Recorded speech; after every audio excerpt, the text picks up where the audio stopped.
Bonjour mes chers concitoyens togolais, bonjour à mes confrères du monde entier, à mes consoeurs du monde entier, chère communauté chrétienne. C'est un honneur pour moi, ce 3 janvier 2023, de présenter mes vœux les meilleurs à chacun de vous, à mes frères togolais, à mes sœurs togolaises, mes vœux de santé, mes vœux de prospérité, mes vœux de bonheur à tous les citoyens togolais et à tous les citoyens du monde.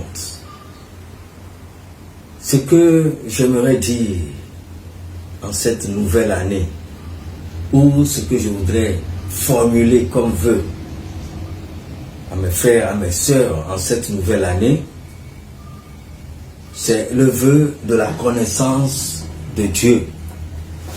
Parce que nous venons dans ce monde, de la part de Dieu. Il nous connaît depuis le ventre de nos mamans. Et si nous venons sur la terre, d'autres n'ont pas cette chance. Mais si nous avons cette grâce. Vous savez que pour la fécondation, il y a des milliards de spermatozoïdes. Mais un ou plusieurs, quand on veut parler des jumeaux, des triplés, donc il y a certains spermatozoïdes qui n'arrivent pas au bout. Et c'est les finalistes ou le finaliste qui a cette grâce de venir sur cette terre. Et quand on vient sur la terre, la priorité pour nous doit être de connaître Dieu. Parce que nous allons repartir un jour à l'autre chez lui. Vous me comprenez très bien. Quoi qu'on soit sur cette terre, star, chef d'État, autorité, il est clair que nous partirons un jour. Et même si on nous rendait des honneurs le jour de notre enterrement, de la façon la plus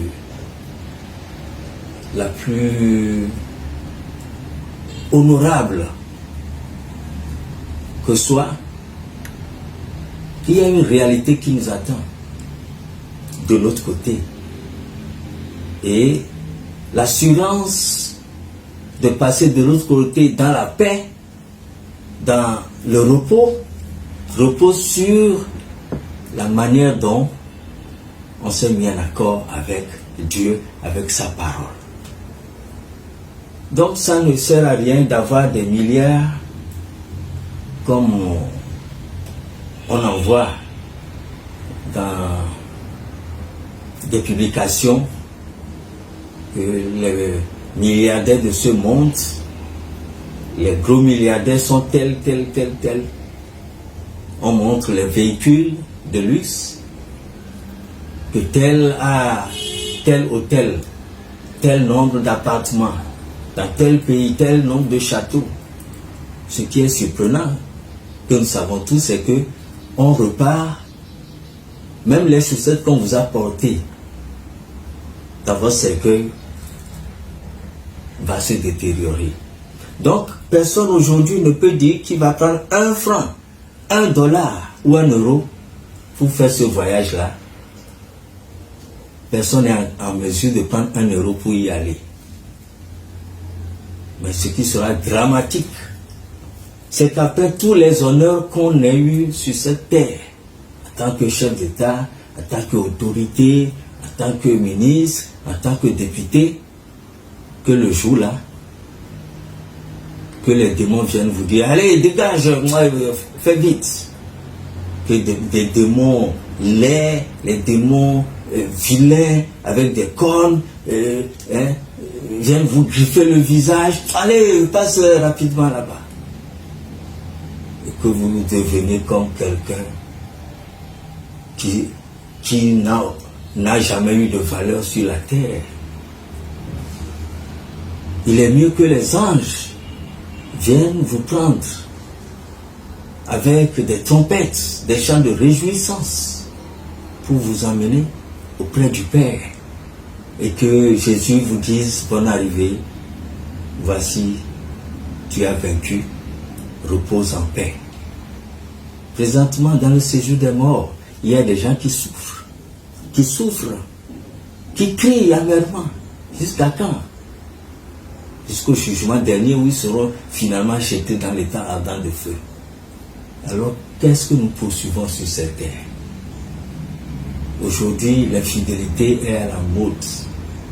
Je vous en supplie. Mettons nos vies en règle.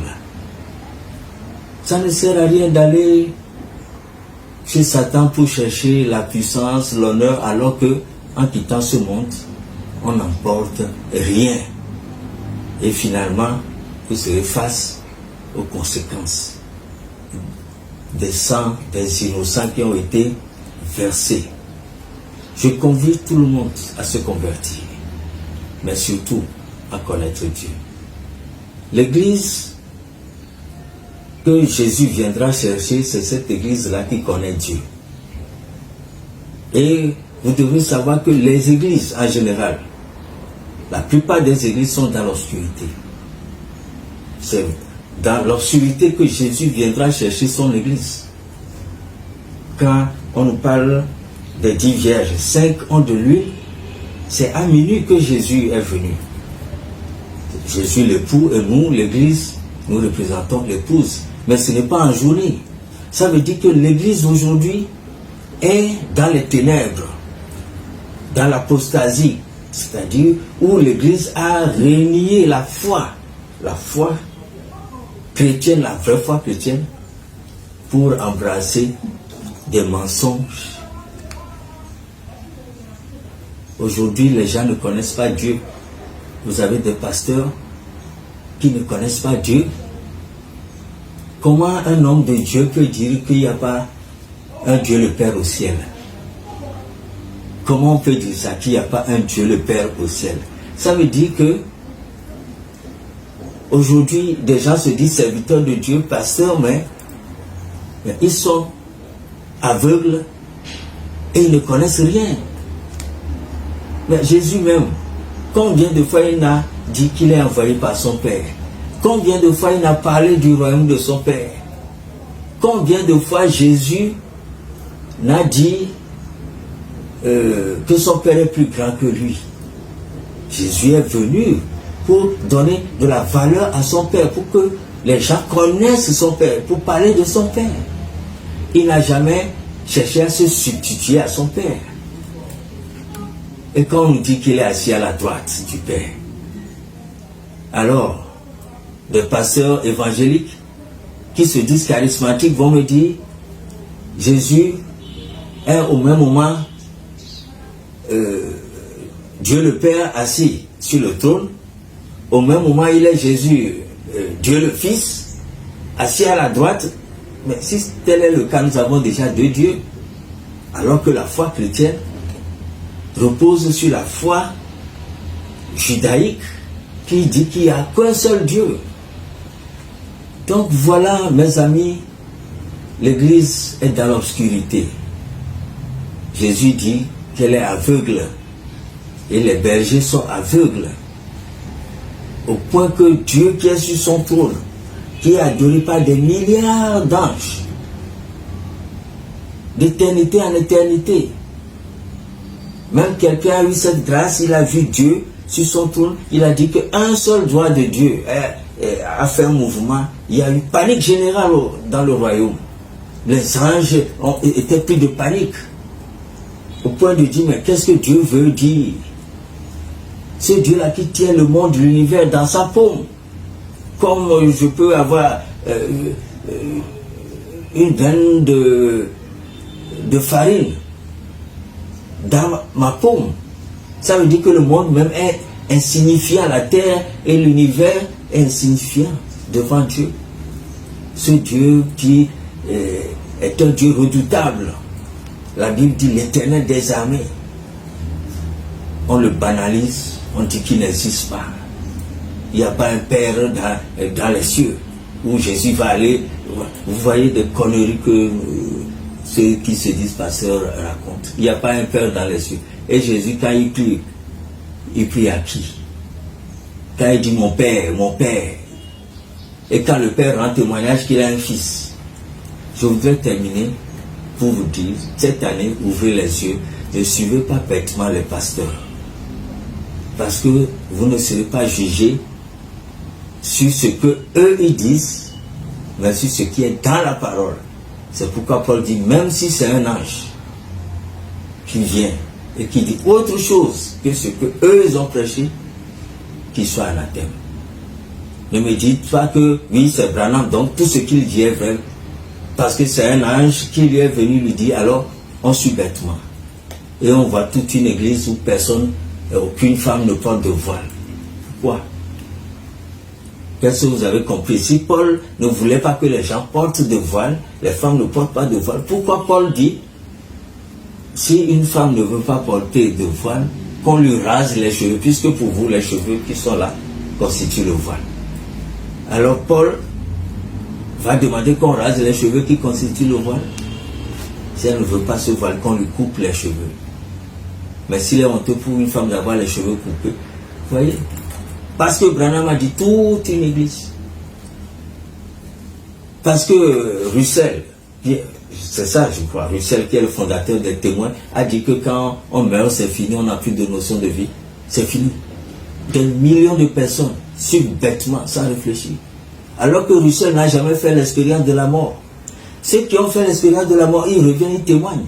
Ils voient leur âme se détacher de leur corps. Ils disent ce qu'ils ont vu de l'autre côté. Mais il y a plein de témoignages sur YouTube. Mais vous préférez suivre bêtement un fondateur d'église qui n'a jamais fait l'expérience de la mort. Parce qu'il a dit toute une église. Parce que Russell dit que lui, c'est la terre qui l'intéresse. Toute une église, des millions de témoins. Il pense que afin de royaume de Dieu dans le ciel, là, ce n'est pas vrai. Mais Jésus est venu là parler du royaume des cieux. Le royaume des cieux est semblable à ceci. Le royaume des cieux est semblable à ceci. Plusieurs paraboles. Il n'y a pas un royaume des cieux et Jésus en parle. Il dit dans la maison de mon Père. Et aujourd'hui, ceux qui disent que Dieu n'existe pas, que c'est Jésus qui est encore Dieu. Dieu n'existe pas et Jésus nous parle de son Père, nous parle de son royaume. Mes frères, mes sœurs, ne suivez pas ces aveugles-là. Je ne voudrais pas être trop long, je vais couper ici. Pour vous dire que l'Église est dans les ténèbres. Je ne veux pas parler de l'Église catholique, parce que l'Église est en deuil. Le pape émérite n'est plus, je ne veux pas en parler.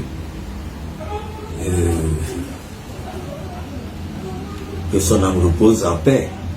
Mais au moins c'est un pape qui a eu ce privilège, qui a eu le courage de démissionner, de rendre le tablier. Seul Dieu sait son engagement qu'il a eu à prendre. Après, nous, on est au courant de rien. Mais Dieu sait. Alors c'est pour dire que je ne peux pas juger. À cause des bruits et puis des voix qui sont un peu dans le voisinage, je vais m'arrêter. Juste pour vous dire que Dieu existe. Et c'est triste que des pasteurs disent que Dieu n'existe pas. Que le Fils de Dieu qui est envoyé, que c'est lui plutôt qui est Dieu. Jésus n'a jamais dit cela. Et puis, je voudrais vous dire, que c'est l'année où nous devons ouvrir les yeux. On dirait que le diable a suscité des voix pour perturber un peu ce message. C'est l'année où nous devons ouvrir les yeux pour connaître Dieu. Dieu vous bénisse.